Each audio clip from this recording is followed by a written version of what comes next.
Andito na naman tayo mga K88 sa isang panibagong video. May isang grupo ng treasure hunters na maswerte nakadiskubre ng old coins sa loob ng isang century tree gamit ang kanilang metal detector. Sa tulong ng kanilang gamit na detect nilang presensya ng metal sa loob ng punong kahoy na tinatayang may edad na mahigit 100 taon. Medyo naging mahirap ang pagkuha ng mga lumang barya dahil kailangang butasin o buksan ng maingat ang bahagi ng puno upang hindi ito tuluyang masira. Nakapagtataka rin kung paano nailagay ang mga barya sa loob ng punong ito. Posibleng noong bata pang puno ay sinidyang ilagay ang kayamanan sa butas o ugat nito at sa paglipas ng panahon ito ay nabalutan na ng kahoy habang lumalaki ang puno. Ang mga century tree ay kadalasang ginagamit bilang taguan ng mga kayamanang itinago noong panahon ng digmaan, lalo na ng mga sundalong Hapon. Ginagamit nila ang mga natural na estruktura sa paligid upang mailigaw ang mga naghahanap. At ang isang malaking puno ay perpektong taguan. Palatandaan din ito na may posibilidad pang may ibang kayamanang nakabaon sa paligid ng lugar.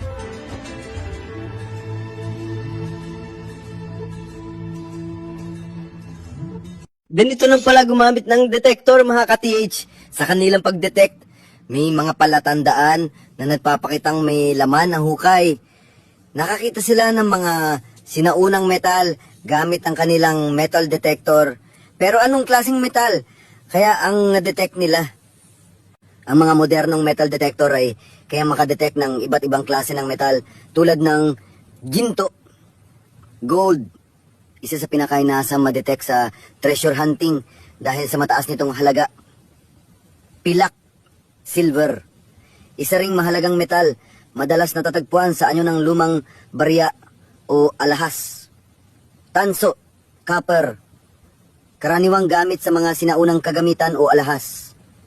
Bakal, iron, madaling ma-detect at madalas ginagamit sa mga kagamitan noong unang panahon. Bronze at brass, alloy o pinaghalong metal na karaniwang ginamit sa paggawa ng lumang kasangkapan o dekorasyon. Lead, pingga, ginamit sa mga bala o sealing materials noon. May kakayahan din ng ilang advanced metal detectors na tukuyin kung anong klaseng metal ang na-detect at may discrimination feature para iwasan ang mga hindi mahahalagang metal gaya ng mga pako o scrap metal. Kaya mga ka-TH, mahalagang marunong. Isang lalaki ang naglalakad sa gubat, hawak ang metal detector. Habang siya'y naglalakad, bigla niyang na-detect ang isang bagay na tila ginto. Lumingon siya at nagpasya na maghukay.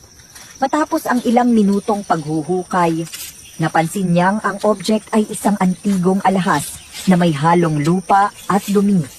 Labis ang tuwa niya dahil sa kanyang natuklasan at nagpasalamat siya sa pagkakataon na nahanap ito sa gubat.